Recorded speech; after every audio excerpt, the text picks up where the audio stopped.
Assalamualaikum warahmatullahi wabarakatuh. Saya Yuda Cahya Pratama, offering H dengan NIM 25031240454. Di sini saya akan menjelaskan aplikasi pencatatan keuangan usaha sederhana berbasis Python.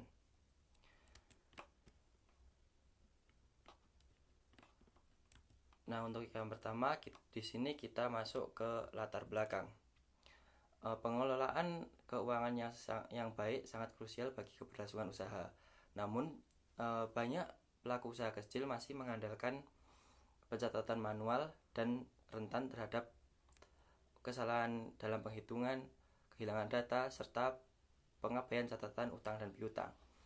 Nah, untuk mengatasi kendala tersebut, penggunaan teknologi melalui aplikasi berbasis Python ini dan juga berkolaborasi dengan Pustaka Tkinter menjadi solusi yang efektif. Bahasa pemrograman Python yang sederhana memungkinkan pengembangan aplikasi dengan tampilan grafis GUI yang mudah untuk dioperasikan. Bahkan pemula atau orang yang tidak memiliki latar belakang atau keahlian dalam teknologi pun bisa menggunakannya. Nah, aplikasi ini dirancang agar mampu mencatat pemasukan, pengeluaran, serta utang piutang secara otomatis dan terstruktur, sehingga dapat membantu pemilik usaha dalam memantau kondisi kas dan juga mengambil keputusan keuangan dengan lebih akurat dan efisien. Nah, selanjutnya di sini kita masuk dalam metodologi penelitian. Yang pertama di sini adalah metode pengembangan sistem. Nah, yang pertama adalah analisis kebutuhan. Tahap kebutuhan ini dilakukan untuk mengidentifikasi kebutuhan pengguna terhadap aplikasi pencatatan keuangan usaha sederhana ini. Nah, berdasarkan hasil analisis, aplikasi yang dikembangkan ini harus mampu yang pertama mencatat transaksi pemasukan dan pengeluaran, yang kedua mencatat data utang dan piutang, selanjutnya bisa memproses pembayaran utang dan piutang, menghitung saldo usaha secara otomatis, dan juga harus dapat menampilkan riwayat transaksi keuangan secara terstruktur. Nah, selanjutnya adalah kedua, perancangan sistem. Nah, dalam perancangan sistem ini kita melakukan perancangan alur kerja aplikasi, struktur data, dan juga tampilan untuk pengguna.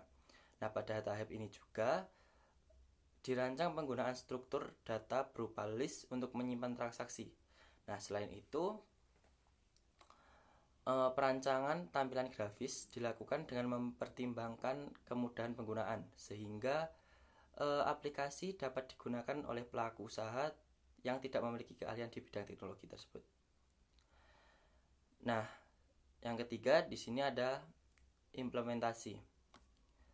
Tahap implementasi ini merupakan tahap penulisan kode program menggunakan bahasa pemrograman yaitu bahasa Python.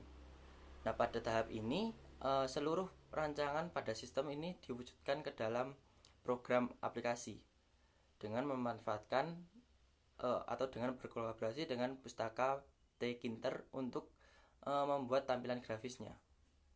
Nah, yang selanjutnya atau nomor 4 di sini ada pengujian. Nah, tahap pengujian ini dilakukan untuk memastikan bahwa aplikasi berjalan sesuai dengan perancangan dan juga kebutuhan untuk pengguna. Pengujian ini dilakukan dengan memasukkan data transaksi keuangan dan juga membandingkan hasil aplikasi dan juga membandingkan hasil aplikasi dengan perhitungan manual. Nah, selanjutnya di sini ada perancangan aplikasi. Nah, perancangan aplikasi ini dibagi menjadi 4. Yang pertama yakni desain umum aplikasi. Nah, di dalam aplikasi pencatatan keuangan sederhana ini, kami merancang aplikasi ini sebagai desktop yang berbasis GUI. Nah, aplikasi ini memiliki satu jendela utama yang berfungsi sebagai pusat interaksi pengguna dengan sistem. Nah, pada jendela utama ini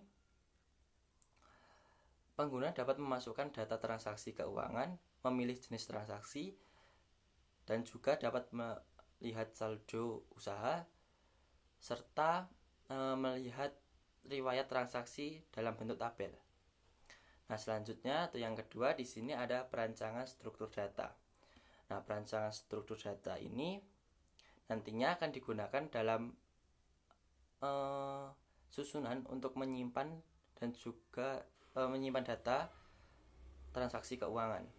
Nah, setiap transaksi ini nantinya akan disimpan dalam bentuk susunan yang berisikan, yakni yang pertama tanggal dan juga waktu transaksi. Nah, yang kedua jenis transaksi, yang ketiga ada jumlah transaksi, yang keempat saldo setelah adanya transaksi, dan juga yang terakhir ada keterangan transaksinya. Nah, kenapa memilih struktur ini? Karena struktur ini nantinya akan menjadi struktur yang sederhana, mudah dipahami dan juga sesuai dengan aplikasi yang berskala kecil ini. Nah, selanjutnya atau yang ketiga di sini ada perancangan kelas dan fungsi. Dalam aplikasi ini nantinya akan diterapkan konsep pemrograman yang berorientasi pada objek dengan menggunakan kelas keunggulan usaha yang nantinya ada di pemrograman. Nah, kelas ini berfungsi sebagai pengelola utama dalam data keuangan usaha. Nah, beberapa fungsi dalam kelas tersebut antara lain ada yang pertama, fungsi pencatatan pemasukan, fungsi pencatatan pengeluaran, fungsi pencatatan utang, fungsi pencatatan piutang, fungsi pembayaran utang, dan juga fungsi pembayaran piutang.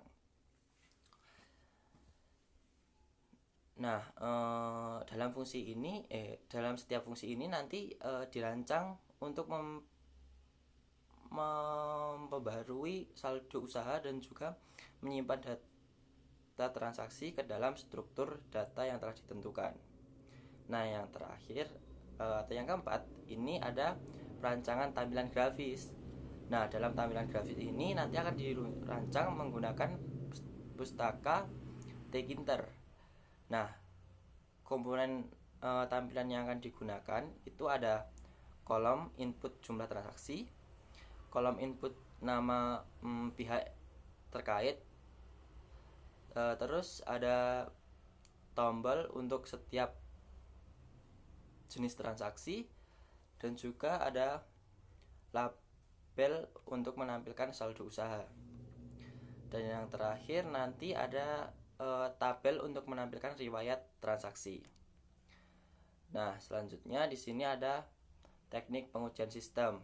Nah, teknik pengujian sistem ini nanti akan difokuskan pada kebenaran pencatatan transaksi keuangan, terus keakuratan perhitungan saldo usaha, dan juga ada kesesuaian tampilan riwayat transaksi serta stabilitas aplikasi yang digunakan. Nah, selanjutnya kita akan masuk ke dalam pemrogramannya dan juga akan menguji aplikasinya. Nah, di sini bisa dilihat pemrograman Python. Di sini ada kelas keuangan usaha tadi yang saya sebutkan tadi.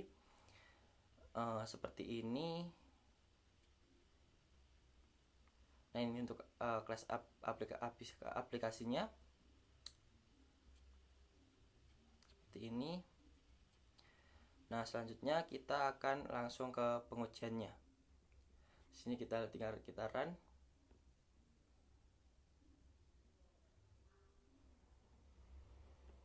Nah, kita di sini sudah masuk dalam aplikasinya.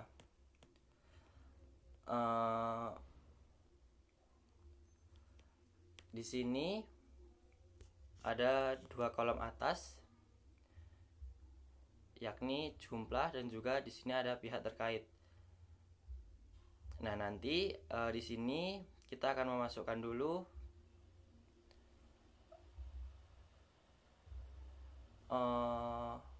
jumlahnya, terus juga pihak terkaitnya. Lalu setelah itu jika ada pihak terkait maka kita akan nambah utang atau bayar piutang. Utang atau bayar utang, tambah piutang atau bayar piutang. Nah, untuk memasukkan pemasukan dan juga pengeluaran, di sini kita hanya memasukkan nominalnya tanpa memasukkan pihak terkaitnya. Seperti itu. Nah, nantinya di sini akan muncul tanggal, jenisnya apa, apakah transaksi pemasukan atau pengeluaran atau apa. Nah, terus di sini ada jumlah. Nah, di sini ada saldonya. Nanti saldo kita akan tertera di sini berapa. Nah, yang terakhir ada keterangan. Nah, keterangan ini nantinya akan berisi semisal utang itu utang dari pihak mana, terus piutang itu siapa yang punya utang ke kita, dan seperti itu. Nah, kesimpulannya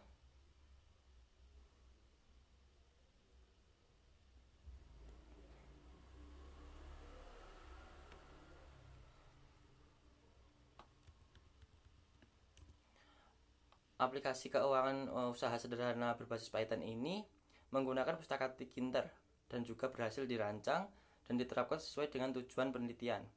Nah, aplikasi ini juga memiliki tampilan grafis yang sederhana dan mudah untuk digunakan, sehingga dapat dioperasikan oleh pengguna tanpa memerlukan keahlian pemrograman. Nah, aplikasi ini juga dikembangkan mampu mencatat transaksi keuangan usaha secara terstruktur, meliputi transaksi pemasukan, pengeluaran, utang, piutang, serta pembayaran utang dan piutang tersebut. Nah, selanjutnya transaksi yang tadinya sudah dimasukkan itu disimpan dan akan ditampilkan kembali dalam bentuk riwayat transaksi yang mudah dipahami. Nah, sistem perhitungan saldo usaha pada aplikasi ini berjalan secara otomatis berdasarkan transaksi yang dimasukkan oleh penggunanya. Nah, hasil pengujian ini menunjukkan bahwa perhitungan saldo yang dihasilkan aplikasi itu sesuai dengan perhitungan manual. Nah, sehingga logika programnya dapat dinyatakan berjalan dengan lancar. Nah, penerapan aplikasi pencatat keuangan usaha sederhana ini dapat membantu pengguna dalam mengelola keuangan usaha secara lebih efektif dan efisien dibandingkan dengan pencatatan manual, serta dapat mengurangi risiko kesalahan dalam mencatat dan juga resiko kehilangannya data. Nah, sarannya di sini aplikasi pencatatan keuangan usaha sederhana ini sebenarnya dapat dikembangkan secara lebih lanjut dengan menambahkan sistem penyimpanan data permanen. Kalau yang saya buat tadi itu belum datanya itu belum bisa disimpan. Jadi sarannya itu bisa ditambahkan sistem penyimpanan yang permanen. Nah, selanjutnya ada pengembangan aplikasi yang dapat menambahkan fitur laporan keuangan berdasarkan periode waktu tertentu, seperti nanti bisa dikelompokkan dalam bentuk harian atau bulanan, mingguan, atau bisa juga tahunan. Nah, ini bisa digunakan, bisa menampilkan laporan keuangan yang lebih terstruktur lagi. Nah, selanjutnya adalah tampilan aplikasi. Nah, tampilan aplikasi tadi kan masih polos ya. Bisa dikasih warna atau tampilan grafik yang lebih menarik lagi agar aplikasinya bisa lebih bagus lagi. Nah, selanjutnya adalah aplikasi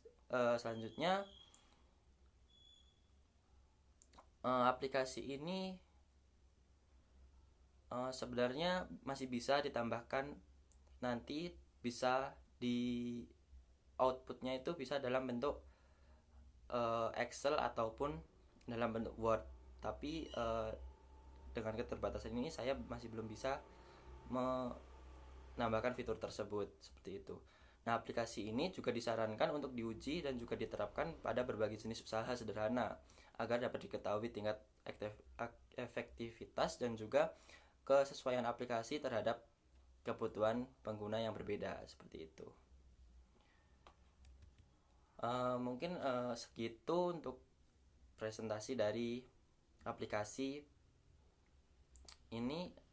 Semoga bisa bermanfaat dan juga bisa banyak yang bisa bermanfaat untuk sesama. Terima kasih. Kurang lebihnya mohon maaf. Wassalamualaikum warahmatullahi wabarakatuh.